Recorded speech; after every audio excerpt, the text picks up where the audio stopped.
안녕하십니까. 이번에 우리나라가 한미 관세 협상에서 15%로 타결을 했습니다. 처음에 우리나라가 25%의 관세를 자동차에 부과를 받았었는데, 자동차가 가장 많이 수출하는 품목 중 하나인 우리나라로서는 굉장히 큰 손실이었습니다. 그런데 지금 25%에서 15%로 10%나 낮아졌으니까 겉으로 볼 때는 굉장히 우리나라가 일단은 손실을 피했던 거라고 볼 수도 있는데, 하지만 조금만 더 자세히 보면은 그렇게만은 볼 수 있지 않습니다.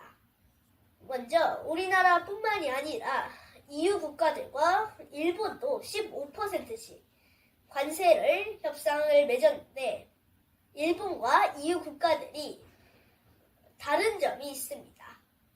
어떤 점이냐 하면 일본과 EU 국가들은 관세가 처음부터 2.5%의 관세를 부과받고 있었습니다. 그런데 우리나라는 처음에는 한미 FTA 자유무역협정을 통해서 0%의 무관세를 가지고 있었는데요. 그러니까 사실상 우리나라는 0%에서 15%로 15%가 높아진 것이고, 일본과 EU 국가들은 2.5%에서 15%로, 즉 12.5%가 높아진 것입니다. 그러니 우리나라가 다른 일본이나 EU 국가들에 비해서 가격 경쟁에서 밀린다는 것입니다. 또 일본은 미국에서 생산을 한 다음에 미국으로 파는데, 우리나라는 수출을 할 때 거의 다 우리나라에서 생산을 한 다음에 미국으로 수출합니다. 그러니까 배를 타고 거기까지 간 다음에 판매를 해야 되니까 시간적으로든 비용적으로든 우리나라가 더 손해인 것입니다. 또 일본은 5,500억 달러를 미국에 투자를 하는 조건으로 15%의 관세 협상을 맺었고, EU 국가도 6천억 달러의 투자를 조건으로 15%의 관세 협상을 맺었고, 우리나라도 3,500억 달러의 투자를 조건으로 15%의 관세 협상을 맺었는데요. 여기서 우리나라가 3,500억 달러 투자금 중에서 90%를 미국에 줘야 되고, 그중 10%만 우리나라가 가질 수 있기 때문에 그런 점에서도 우리나라가 훨씬 더 손해인 것입니다.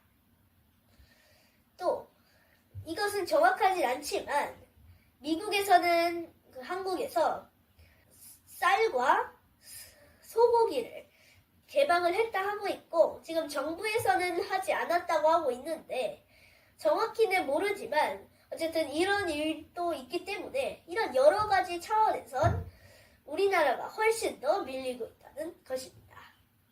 이런 해외의 문제도 있고, 또 우리 국내에서 지금 정부가 여러 상법 개정안을 통해서 기업을 계속 몰아가고 있잖아요.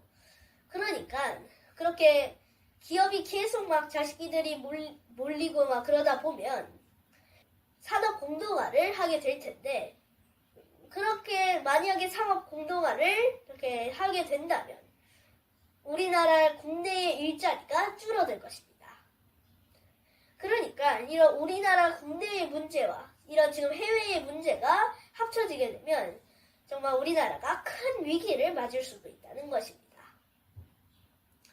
정말 이런 점에서 보면 우리나라가 지금 큰 위기에 놓여져 있고, 그리고 앞으로 시간이 지나면서 더 많은 위험들이 있을 텐데, 그래도 지금 우리나라가 옛날에 60년대에 발전을 해서 지금의 경제가 된 것이나 IMF 때 그것을 극복해내서 지금의 경제를 만들었듯이, 지금의 이런 위기들도 생기면 꼭 극복을 해내서 우리나라가 지금보다 더욱더 발전할 수 있는 그런 나라가 됐으면 좋겠습니다.